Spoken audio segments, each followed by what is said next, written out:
retreat. As many of y'all remember, it was about transparency, and I think many chapels since then have gone on that idea. And I think that's been really powerful for us, that honesty for those things in our life that we're struggling with, or that identity that we're struggling to find, or whatever that may be. And I think that's been really amazing, but I don't know if change has truly been happening. For me, for many years, I've struggled with this standard that I put upon myself. I've wanted to be perfect. I wanted to have all the right answers, and Bible class especially, with my dad being the Bible teacher, and felt like many people expected that of me, and I projected those ideas. And then when I took apologetics last year with my NEAR, I was finding myself really confused theologically, and then being at a new church that I didn't always agree with. I was just confused in my faith. I didn't have those answers in the Bible class. I loved my NEAR, but gosh, I was really confused. And so with that, I was just kind of lost. I didn't know really what was what. And then with that confusion, I was also in just a really unhealthy relationship. I was not focused on God. I was not clinging to Him at all. I was just clinging to this girl, and just not what was supposed to be happening, you know? And so I was just, with that standard that I put on myself, I was not living up to that. I was just lost. I was full of shame and couldn't figure out what was what. I didn't see God in that place. Like Josh was talking about, we know God's there, but a lot of times it's like I didn't even know He was. I didn't think He was that loving and gracious God that we've always been taught. But with that's me being transparent, which is a good thing. I could go on and on about that, but I could still be clinging on to that. I could still be clinging on to that shame and to that girl and that standard that I'm not living up to, and nothing could be changing. I can tell you all about that, but nothing's going to change. And so that's what I kind of want to talk about today, is that change and that difference in transparency and change. So I'm going to jump into Genesis. Genesis 25, I'm going to start there. So Isaac's wife Rebekah was giving birth to twins, Jacob and Esau, and Esau was born first. And in Genesis 25:26, it says that his brother came out with his hand grasping Esau's heel, so he was named Jacob. So from birth, Jacob was given a name that was meant to be clinging.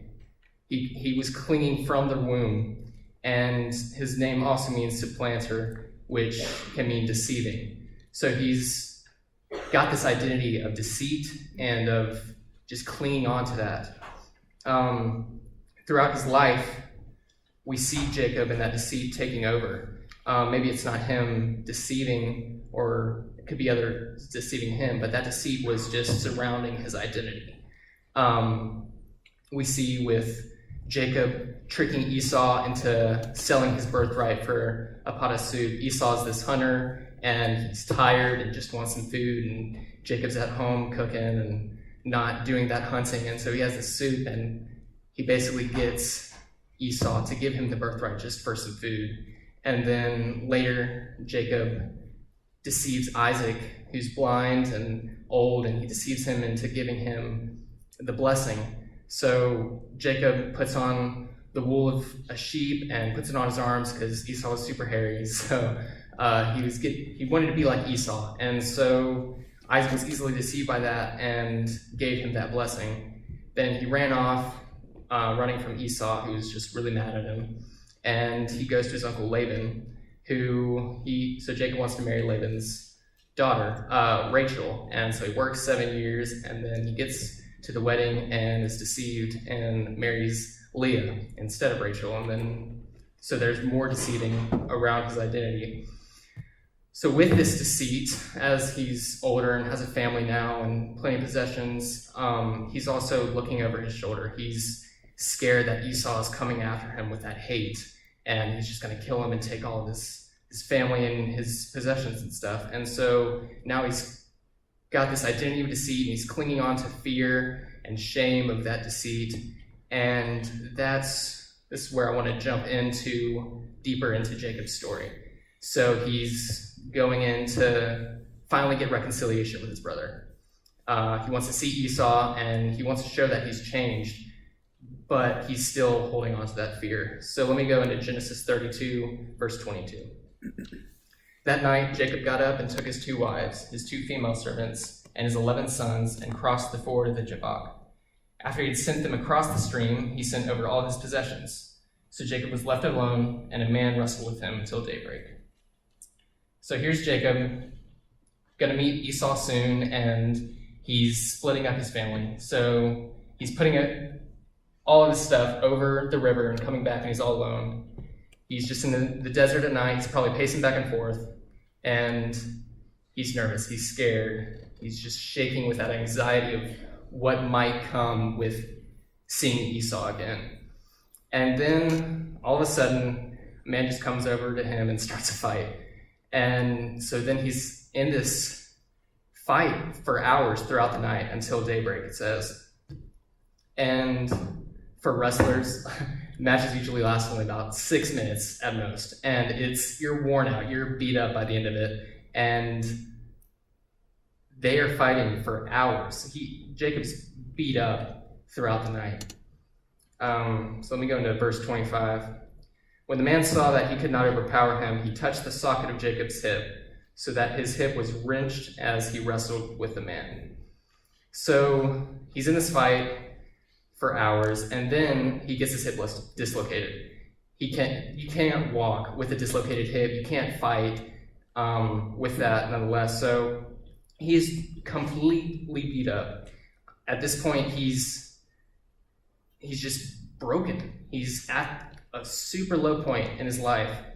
And I think for us, that's where God is changing us.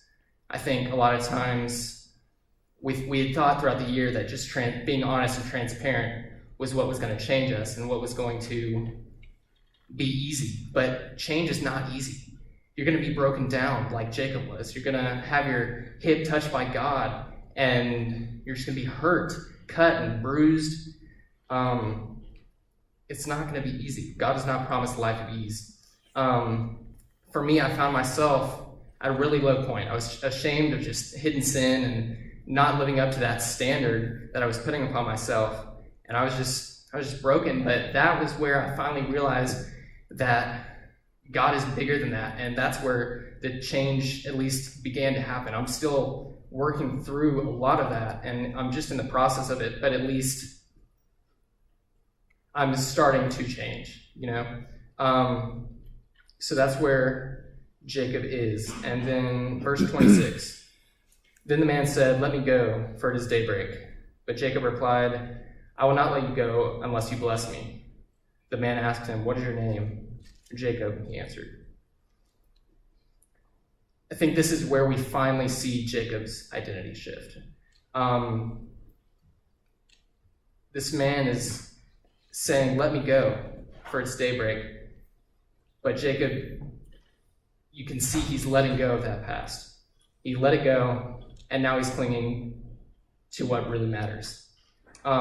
He says, "I will not let you go unless you bless me." He's going all the way back to when he deceived Isaac for that blessing. He wants to do it right this time. He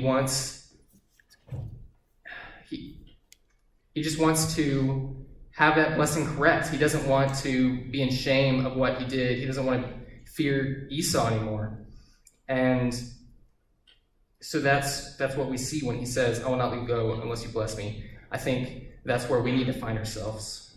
We need to not just be clinging on to those parts of ourselves that we might be honest about. We might be telling people, "Hey, I'm struggling with this," or "This is how I see myself." But if we're not letting go of that eventually and saying, "Hey, I need to cling to you, God, because I can't do this without you," that's where we need to be, and that's what we see in Jacob.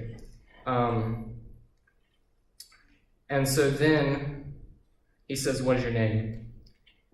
"Jacob," he answered. So the transparency came out in this, you see. Transparency is a great thing. We need that. Vulnerability is perfect. We talked about that earlier in my year's class, actually. The vulnerability is what is going to connect us to God and to the surrounding people around us.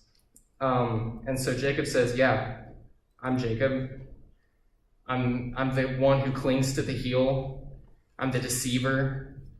I'm a broken, fearful, anxious man, and I'm just out in this desert and I have no idea what to do. But I'm going to cling to you. And we finally see that blessing complete.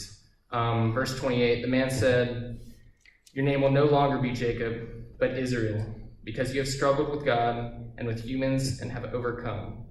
Jacob said, "Please tell me your name." But he replied, "Why do you ask my name?" Then he blessed him there. So Jacob called the place Peniel, saying, "It is because I saw God face to face, and yet my life was spared." So he's moving from that transparency to the actual change. He's in that process of the change. Jacob, now Israel, was not perfect after that.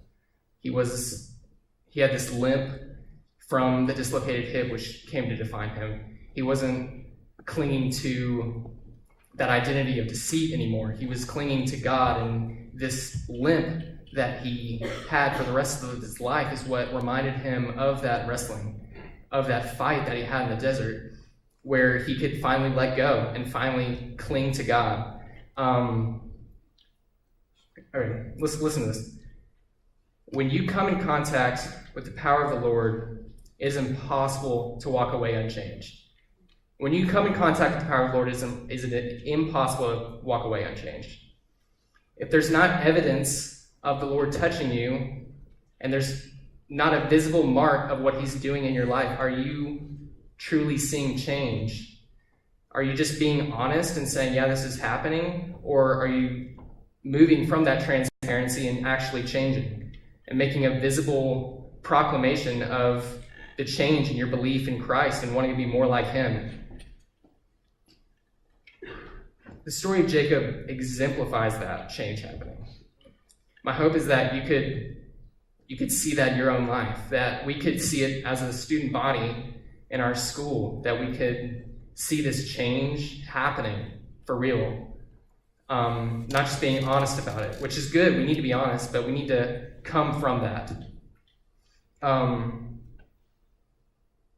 There's a lot of different situations that could come from this, or that have been happening that you might be dealing with. I don't know what it is, but maybe it's depression or anxiety, or maybe it's this lying or deceit like Jacob was that you're clinging on to. Maybe you find yourself looking for identity in a guy or a girl, which is, those things aren't bad. Maybe it's just a temptation that's controlling your life that you can't seem to let go of, but you just keep clinging on to. Maybe it's sex or porn or self-harm or whatever that might be, whatever that might look like. It doesn't have to be big. It doesn't have to be some just big part of what that could be. It doesn't have to be something major in your life. But each of us, I know in here, is struggling with clinging to something other than God. We're not always clinging to things that are going to make us closer to God and closer to becoming more like his son, Jesus. That's where we need to be, but I know we're not always there, and it's not always going to be perfect, but we can't just stay in whatever we're struggling with. We actually have to find that change. I'm really saying this not to just call everybody out, but just to let y'all be aware of what's happening, and to find this change in that. So in a minute, I'm going to have a video from Stephen Furtick, the pastor of Elevation Church, and he's going to go into Exodus 3, where we also see an identity problem with Moses. And then he's going to go into what he is as the God of Jacob. So yeah, I'd love to play that video for y'all, and just for that to be encouraging for you as you continue to find that transparency and find that change. Many years pass.